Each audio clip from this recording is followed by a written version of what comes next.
Mateus, e nós já chegamos aí no capítulo 24, não é? Versículos 1 a 14, e ele vai falar sobre sinais da volta de Cristo. Um texto tão especial, tão precioso, e que o pastor Marcelo investiu ali um tempo para estudar a palavra de Deus, para trazer essa mensagem, e ele faz isso, os pastores fazem isso, os pastores fiéis à palavra de Deus vão investigar exatamente o que a palavra de Deus está dizendo, e trazer ali preciosos tesouros para o nosso coração. Um texto tão bom como esse, toda a Bíblia é boa, esse texto é um texto que vai falar conosco nessa noite. Que Deus abençoe a vida do pastor Marcelo. Vamos ouvir a palavra de Deus.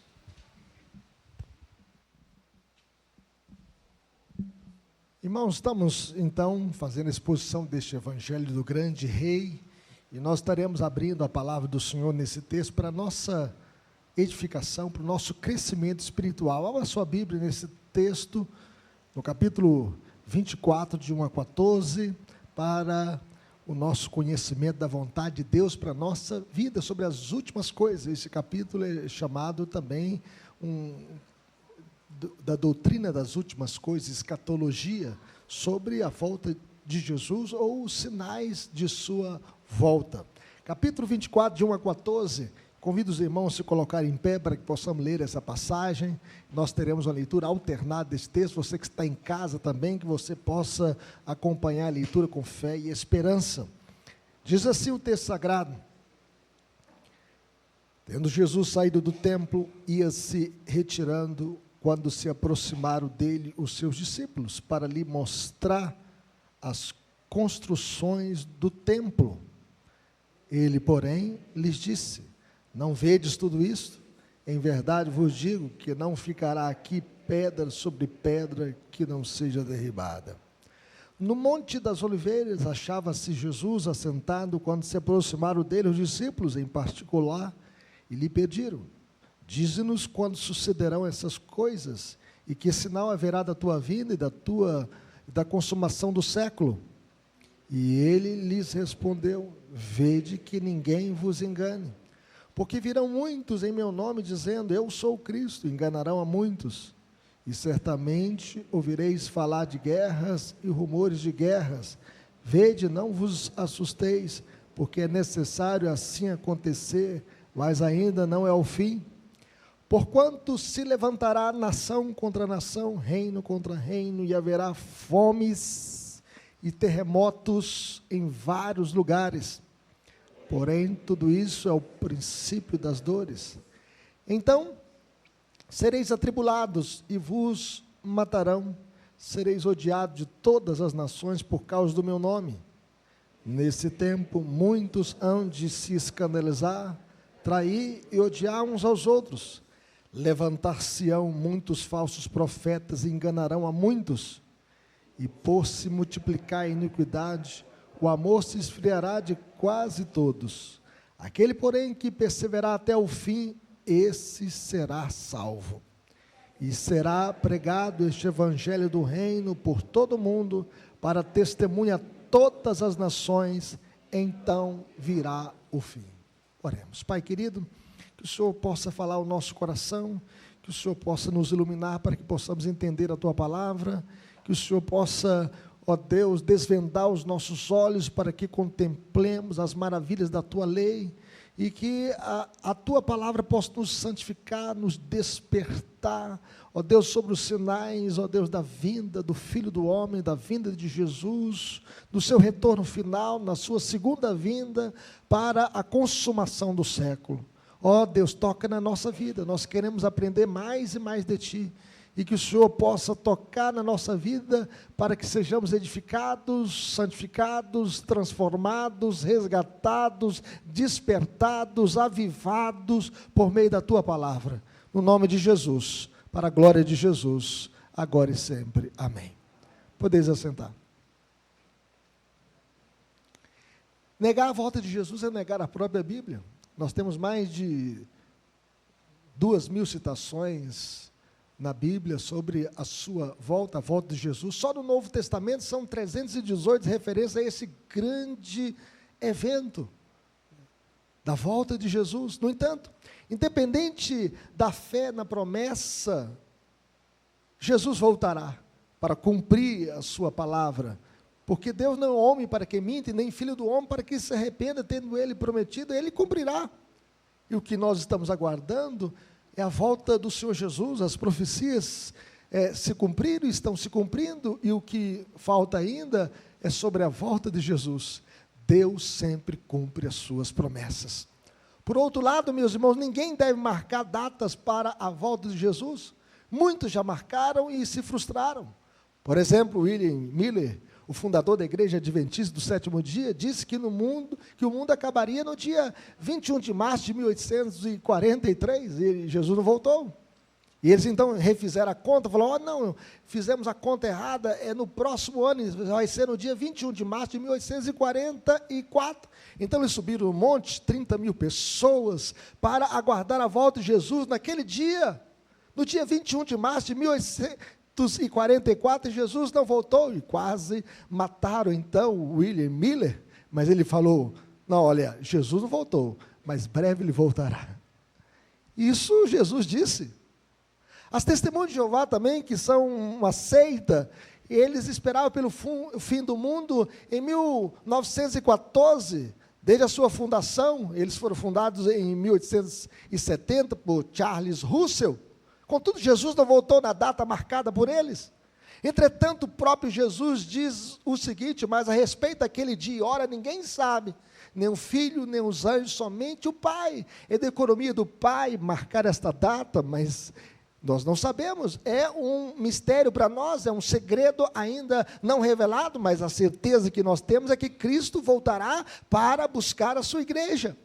Jesus nos ensina que nós devemos esperar por sua volta em constante prontidão. Enquanto vivemos neste mundo de lutas, neste mundo caído, neste mundo mau, nós devemos aguardar a volta do Senhor Jesus, e no dia que Ele vier para buscar a sua igreja, Ele vai colocar um ponto final em todo o mal, e Ele vai lançar o diabo para dentro do lago de fogo, e Ele vai então criar um novo céu e uma nova terra, e vai trazer das mansões celestiais a nova Jerusalém para a nova terra. Antes de falar dos sinais de sua vinda e da consumação do século, Jesus profetiza a destruição de Jerusalém e do templo. Os discípulos estavam maravilhados com a exuberância do templo, com a beleza do templo, o templo judaico. E tendo Jesus saído do templo, ia se retirando, quando se aproximaram dele os seus discípulos para lhe mostrar as construções do templo. Era um templo majestoso, bonito, exuberante. O templo era de mármore bordejado de ouro, o terceiro templo de Jerusalém, porque o primeiro templo foi construído por Salomão. Um templo chamado Templo de Salomão era um templo magnífico. Mas esse templo foi destruído em 586 a.C., com a invasão de Nabucodonosor em Jerusalém. Esse templo, então, veio abaixo, um templo que foi destruído. Os utensílios do templo, que eram de ouro, foram levados para a Babilônia. E então, depois da volta do cativeiro babilônico, quando esse povo voltou para a terra prometida, eles fizeram um novo templo, mas não um templo tão bonito quanto o templo de Salomão. E esse templo foi reconstruído por Zorobabel, e nós podemos ver isto no livro de Ageu, quando eles reconstroem este novo templo, mas ele não tinha a glória do primeiro templo. Mas nós podemos perceber que na época de Jesus, o templo lá em Jerusalém foi reformado, esse templo foi ampliado por Herodes, e eles então fizeram um templo maior, um templo mais magnífico, um templo mais suntuoso. As paredes do templo eram construídas com pedras enormes, de 12 a 18 metros de comprimento. A fachada do templo era ornamentada com placas de ouro. A luz do sol refletida na fachada chegava a cegar de tanto esplendor. Então as pessoas, quando olhavam para a fachada do templo, quando o sol batia na fachada, chegava a ofuscar a visão daquele que olhasse para o templo. O templo era o centro da vida nacional de Israel, o símbolo da relação da nação com Deus. Neste templo vieram a Jesus cegos e coxos, e ele os curou. No templo, Jesus ensinava e foi questionado sobre a sua autoridade pelos principais sacerdotes e os anciãos do povo. Com que autoridade faz essas coisas? Com que autoridade o Senhor faz o paralítico andar, o surdo escutar, o mudo falar, o cego enxergar, o leproso ser purificado, os mortos ressuscitarem? Quem te deu esta autoridade? A liderança do templo na época de Jesus estava confusa na teologia e corrompida na conduta. Eles tinham uma vida promíscua, uma vida corrompida, e a sua teologia era uma teologia confusa. E Jesus então disse para os saduceus: errais não conhecendo as Escrituras e nem o poder de Deus. Disse para os escribas e principais sacerdotes: a minha casa é chamada casa de oração para todos os povos, e vocês as transformaram num covil de salteadores. O templo, meus irmãos, como um conjunto de células que se tornaram malignas, esqueceu-se do propósito para o qual foi erguido e deve ser erradicado. O templo era símbolo da presença de Deus, e deveria, neste templo, a palavra de Deus ser pregada, obedecida, crida. E por essa razão, Jesus lhe disse: não vedes tudo isso? Em verdade vos digo que não ficará aqui pedra sobre pedra que não seja derribada, porque aquele templo perdeu a sua funcionalidade. Aquele templo foi erguido para a glória de Deus, contudo agora, esse templo buscava a glória dos homens. Jesus não fica impressionado com as construções humanas, meus irmãos. Segundo John Riley, a verdadeira glória de uma igreja não consiste em seus edifícios dedicados à adoração pública, e sim na fé e na piedade dos seus membros, daqueles que reúnem no templo. Se o templo erguido não honrar a Deus e a sua palavra, ele precisa ser erradicado como um câncer, como um tumor que está corroendo o corpo humano.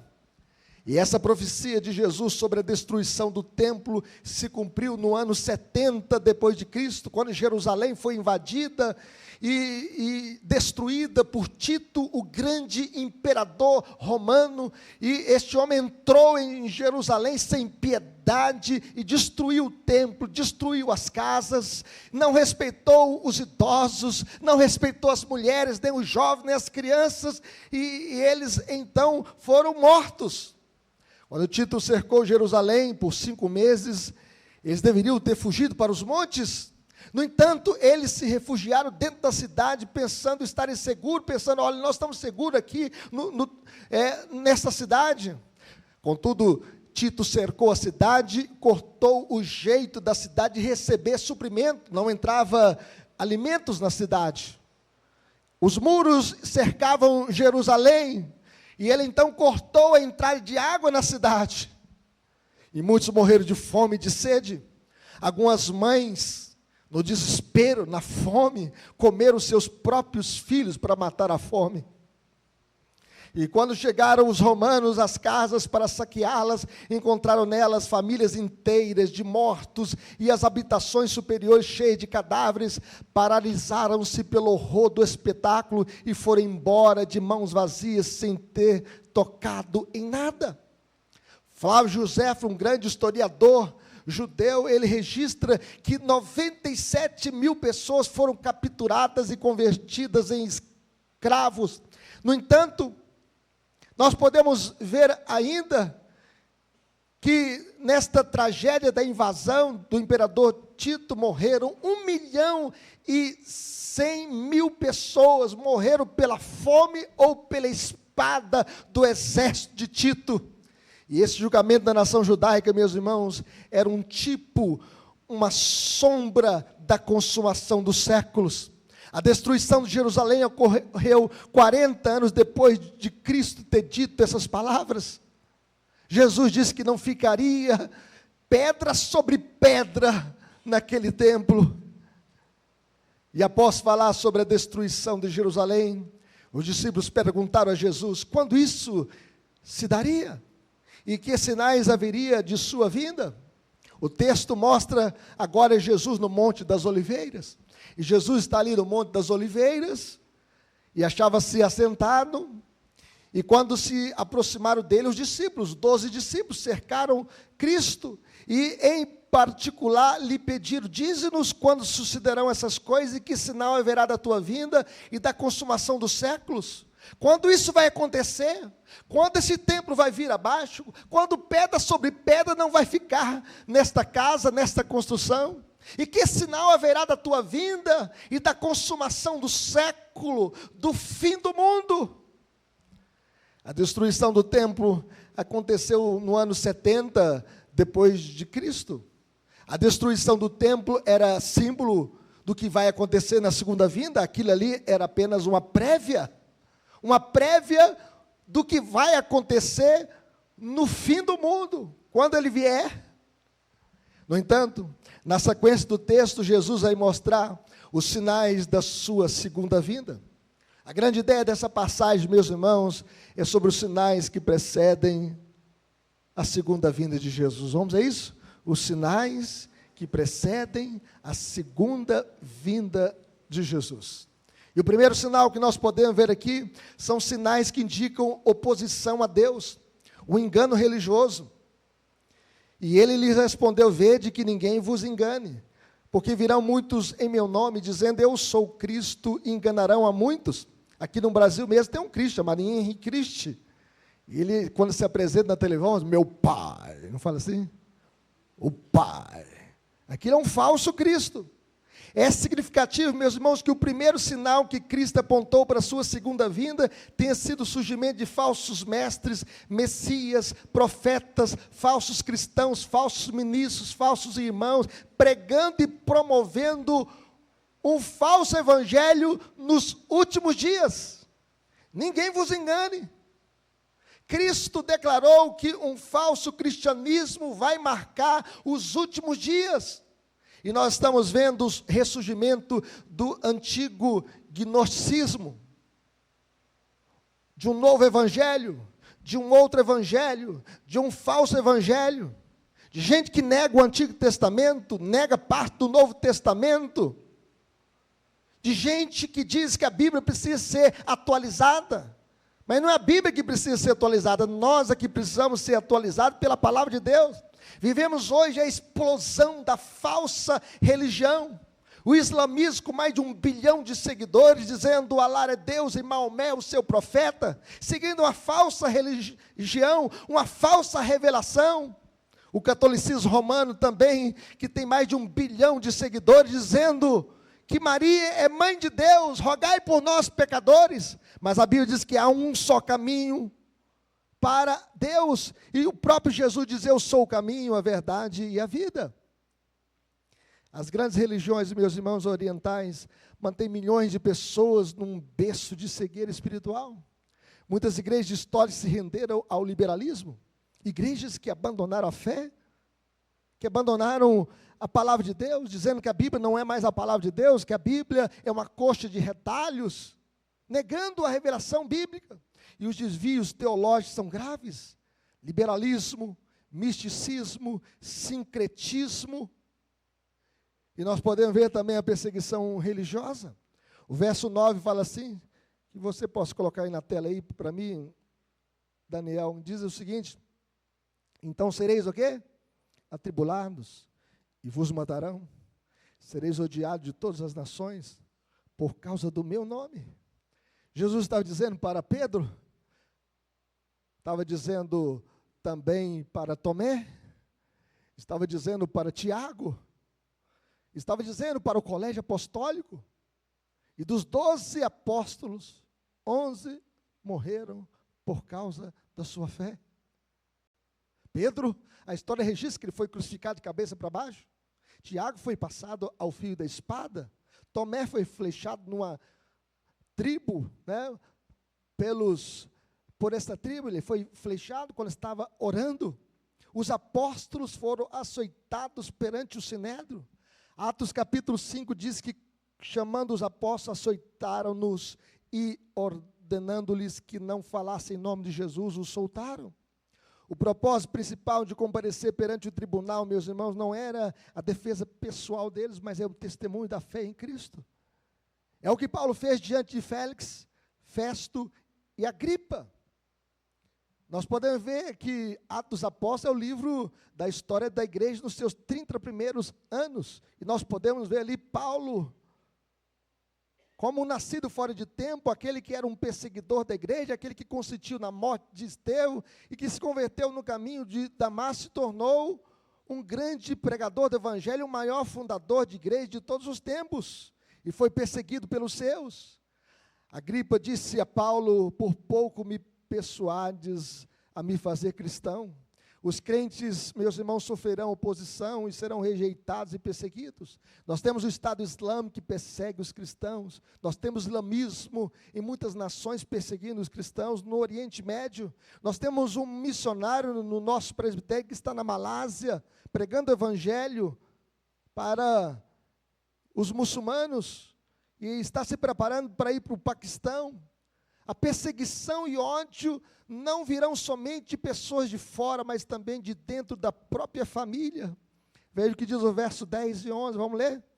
Neste tempo, muitos hão de se escandalizar, trair e odiar uns aos outros, levantar-se-ão muitos falsos profetas, enganarão a muitos.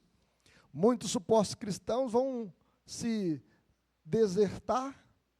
Segundo Spurgeon, ele diz que a perseguição revelará os traidores dentro da igreja, bem como os inimigos fora da igreja.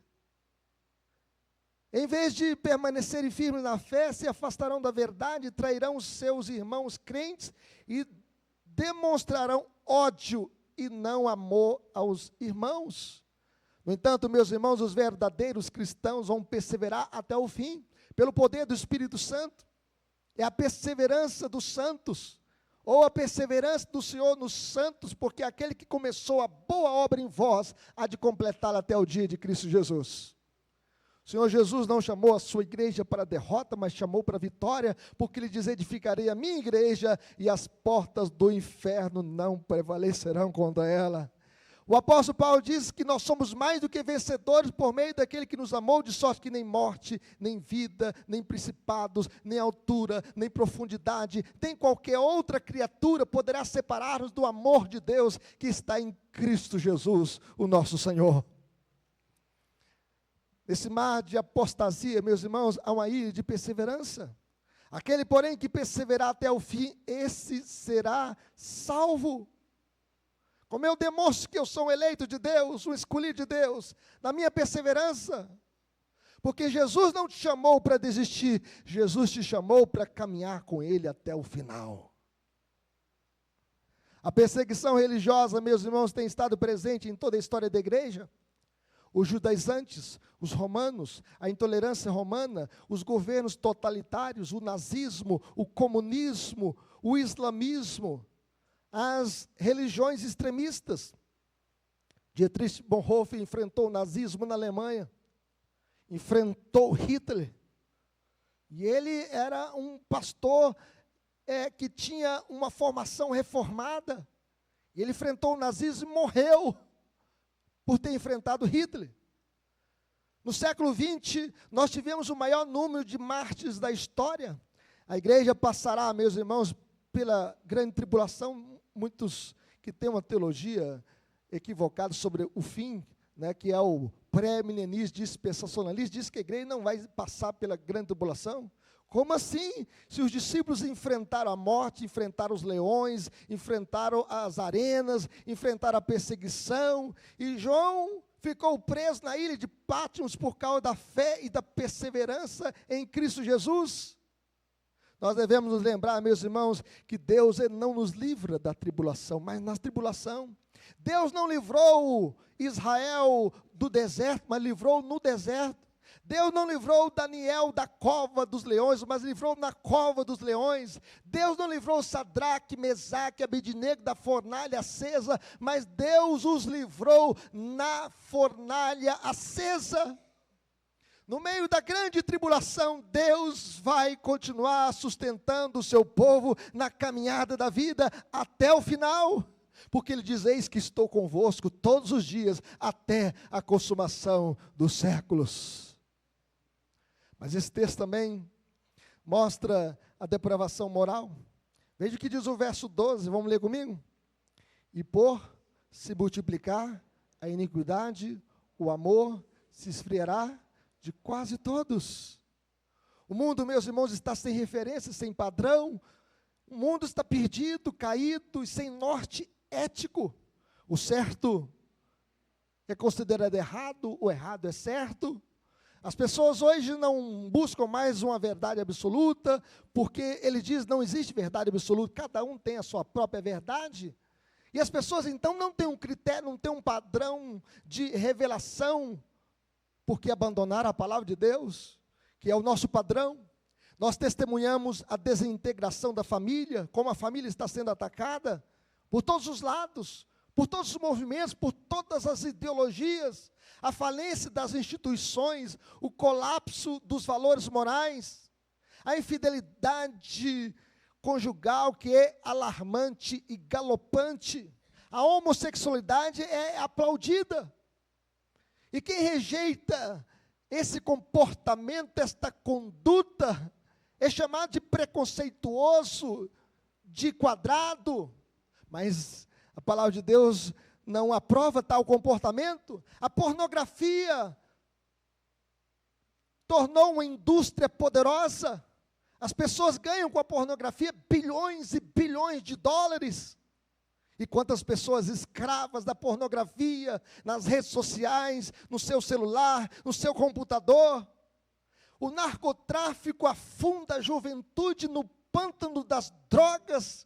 Quantos jovens aprisionados no crack, quantas famílias destruídas por causa das drogas. E por se multiplicar a iniquidade, o amor de quase todos esfriará.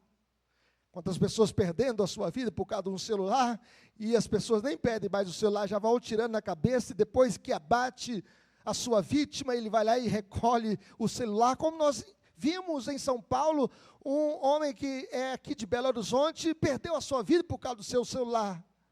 Era amante do esporte, do ciclismo, e perdeu a sua vida. E por se multiplicar a iniquidade, o amor de quase todos esfriará. Como está crescente a iniquidade, o mal, o pecado, neste mundo caído. Mas o segundo, meus irmãos, sinais que indicam o juiz de Deus. Esse segundo sinal. 3 são os sinais que indicam o juiz de Deus, as guerras. Vamos ler o que diz o verso 6 e 7, todos juntos? E certamente ouvireis falar de guerras e rumores de guerras. Vede, não vos assusteis, porque é necessário assim acontecer, mas ainda não é o fim. Portanto, se levantará nação contra nação e reino contra reino. Só até aqui. Ao longo da história, meus irmãos, tem havido 13 anos de guerra para cada ano de paz. O mundo está encharcado de sangue. Gastamos mais de $1 trilhão com armas e guerras.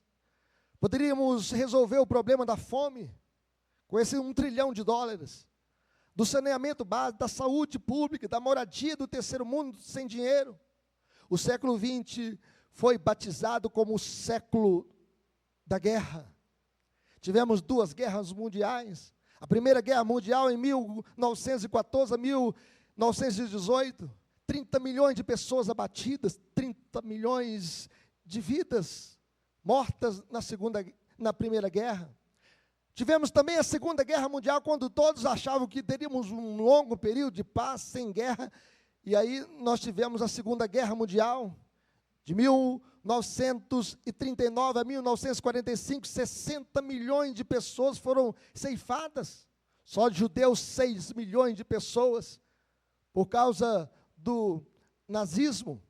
O mundo está em guerra, temos visto irmãos lutando contra irmãos, tribo contra tribo na Albânia, Ruanda, Bósnia, Kosovo, Chechênia, Sudão e Oriente Médio.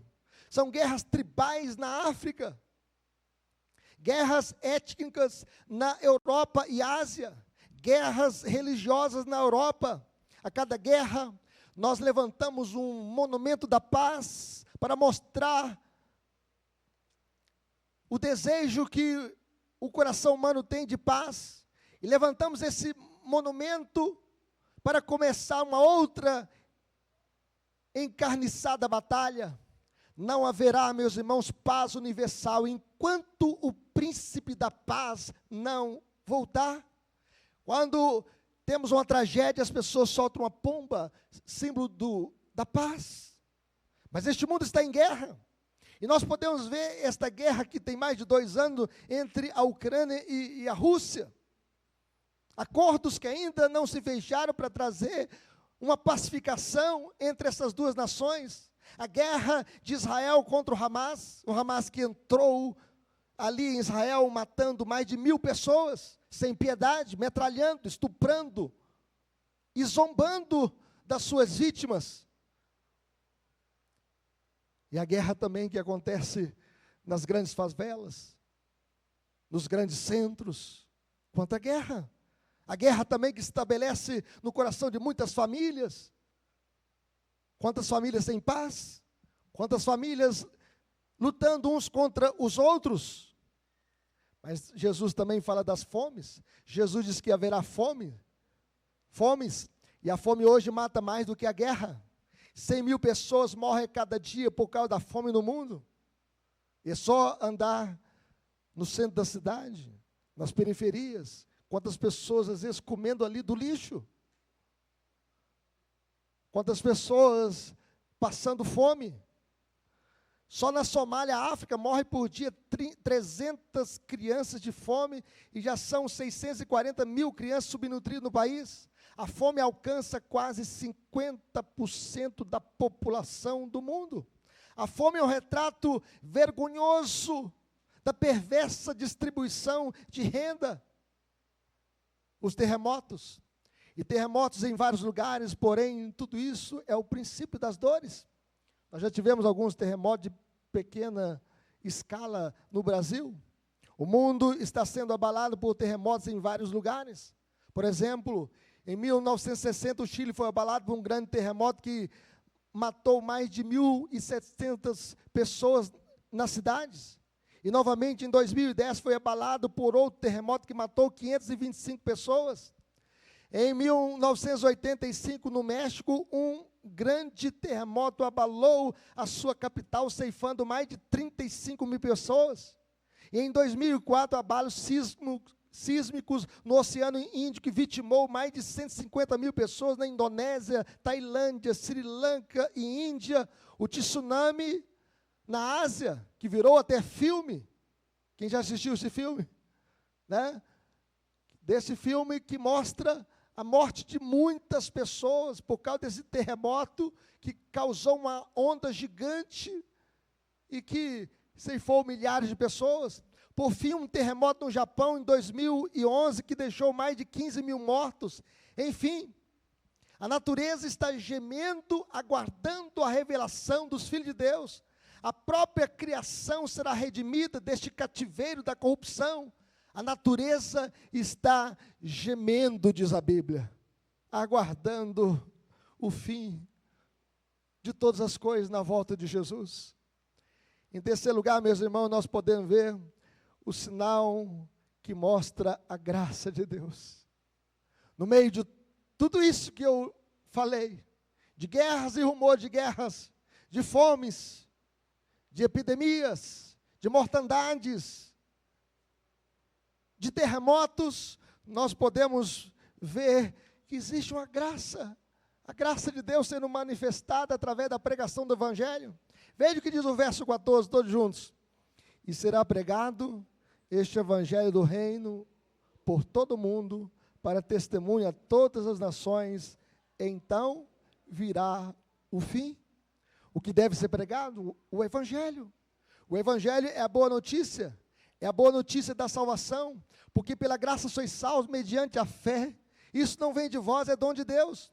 O Evangelho deve ser pregado a todas as nações, não só para o brasileiro, para o argentino, para o chileno, para o asiático, mas para todas as nações da terra. Desde o início, meus irmãos, os gentios foram incluídos no plano de Deus, e Cristo morreu para salvar os que procedem de todas as nações, tribos, povos e línguas. Por isso Jesus diz: ide por todo o mundo e pregai o evangelho a toda a criatura. A pregação é o instrumento estabelecido por Deus para chamar os seus eleitos. A pregação do evangelho não é opção.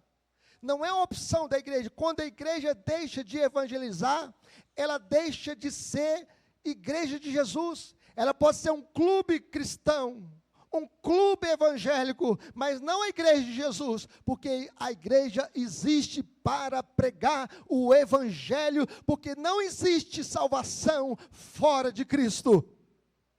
É por isso que nós temos uma agência chamada Agência Presbiteriana de Missões Transculturais. Nós temos 300 missionários que estão em outros países. Nós temos o projeto Amanagé entre as tribos indígenas na Amazônia.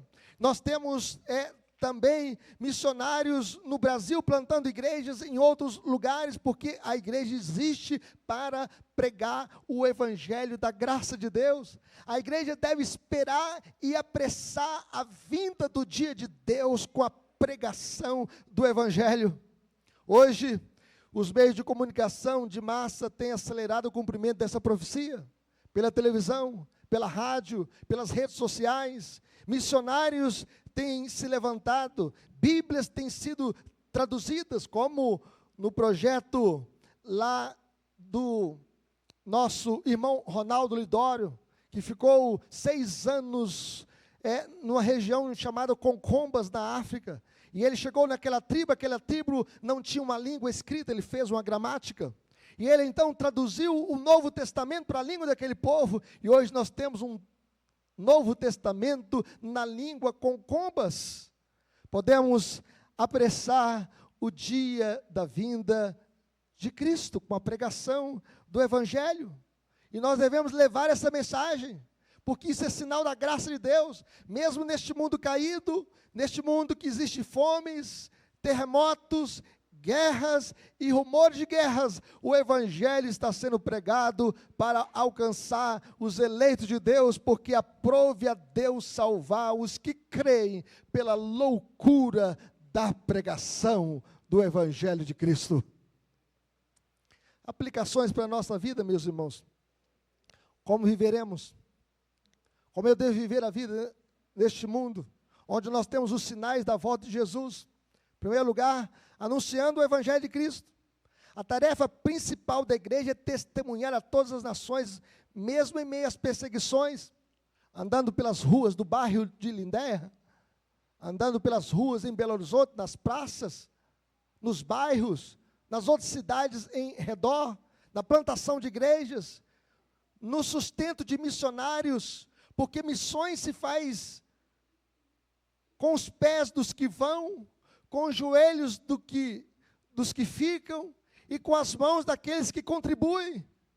O sofrimento e a perseguição representarão oportunidade para testemunhar a fé em Cristo diante de reis, autoridades e governantes. Deus nos dará poder para testemunhar as nações e não nos abandonará na hora da crise, na hora da luta. O Senhor Jesus jamais vai abandonar o seu povo. Quero ver esta realidade sendo mostrada? Quando João, o apóstolo do amor, estava preso por causa do evangelho, já idoso, na ilha de Pátmos, sozinho, naquela masmorra, esperando a pior coisa, a sentença de morte, ele recebe a revelação do Apocalipse. O Senhor Jesus estava ali com ele e ele viu o Cristo glorificado, e ele recebeu as 7 revelações para 7 igrejas, e nós podemos perceber que ele então, recebendo a revelação de Apocalipse, que mostra a vitória de Cristo e sua igreja sobre o diabo e os seus anjos, e ele então recebe aquela revelação de Cristo, mostra em símbolos o que vai acontecer nos dias finais, e até que ele vê o final de todas as coisas, quando Deus vai colocar um ponto final em todo mal. E a Bíblia diz então que Deus vai criar um novo céu e uma nova terra. E naquele dia final, Ele vai enxugar dos nossos olhos toda lágrima, a morte já não existirá, já não haverá luto, nem pranto, nem dor, porque as primeiras coisas passaram. Louvado seja Deus. Meus irmãos, por isso nós devemos testemunhar do Evangelho, porque o Senhor jamais nos abandonará na hora da crise. Aguardando com paciência o fim deste mundo. Este mundo está sendo preparado para destruição. Os céus que agora existem e a terra, pela mesma palavra, tem sido entesourado para fogo, para destruição dos homens ímpios. Este mundo perverso chegará ao fim. Na época de Noé, Deus destruiu o mundo com água, mas agora vai destruí-lo com fogo. E esse Deus santo, ele precisa destruir o mal. A Bíblia diz que o diabo sabe que pouco tempo lhe resta, porque ele vai ser lançado para dentro do lago de fogo. Deus destruiu uma cidade e o templo de uma nação que abandonou a Deus, Jerusalém. Jerusalém deveria ser a capital do Evangelho, mas se tornou também uma cidade adúltera, porque abandonou a Deus. Desprezou a Deus, distorceu a lei de Deus. Jesus veio para o que era seu e os seus não receberam. Por isso essa cidade foi destruída, o seu templo, que perdeu também a sua finalidade, porque já não glorificava mais a Deus. Assim, este mundo mau será destruído e um novo mundo eterno será criado. E a Bíblia diz o seguinte: virá, entretanto, como ladrão o dia do Senhor, no qual os céus passarão com estrepitoso estrondo, os elementos se desfarão abrasados, também a terra e as obras que nela existem serão atingidas, visto que todas as coisas hão de ser assim desfeitas. Deveis ser tais como os que vivem santo procedimento e piedade, esperando e apressando a vinda do dia de Deus, por causa do qual os céus incendiados serão desfeitos e os elementos abrasados se derreterão. Nós, porém, segundo a sua promessa, esperamos novos céus e nova terra, nos quais habita a justiça. O Senhor vai colocar um ponto final em todo o mal. E nesse dia que Ele criar um novo céu, uma nova terra, esta terra já não mais será amaldiçoada, nós não teremos mais nenhuma maldição, e nós viveremos para sempre com o Senhor. Mas os ímpios todos irão para o lago que arde com fogo e enxofre. E a Bíblia diz: quanto porém aos covardes, aos incrédulos, aos abomináveis e a todos os mentirosos, a parte que lhes cabe será no lago que arde com fogo e enxofre. Como viveremos, meus irmãos? Em terceiro lugar, vigiando. A volta iminente de Cristo requer vigilância espiritual. Tem muita gente brincando. Por exemplo, por se multiplicar a iniquidade, o amor de quase todos esfriará. No dia 1, 2, 3 e 4 de março é o dia do carnaval no Brasil, a festa da carne. E a festa da carne quer levar milhões para a prostituição, milhões para o adultério, milhões para o tráfico de drogas, milhões para experimentar a primeira vez um baseado ou uma droga mais pesada. Milhões de pessoas traficando, milhões de pessoas se drogando, milhões de pessoas se prostituindo, milhões de pessoas vivendo, quebrando a lei de Deus. É preciso vigiar, e o Senhor Jesus diz: vigiai e orai, para que não entreis em tentação. O espírito, na verdade, está pronto, mas a carne é fraca. Vigiar para não ser enganado pelos falsos profetas. Esteja alerta para as influências heréticas nas redes sociais, falsos pastores, falsos líderes. Nós devemos ter sempre vigilância. Vigiar para não ser levado ao medo e ansiedade por sinais equivocados. Quando as pessoas vivem na ansiedade, o Senhor está conosco. Então prepare-se para a tribulação com esperança, mesmo passando por sofrimentos, mesmo passando por perseguições, mesmo passando por tragédias naturais como terremotos, nós devemos estar confiantes do Senhor. Vigiar para não ser negligente em face da demora da vinda de Cristo.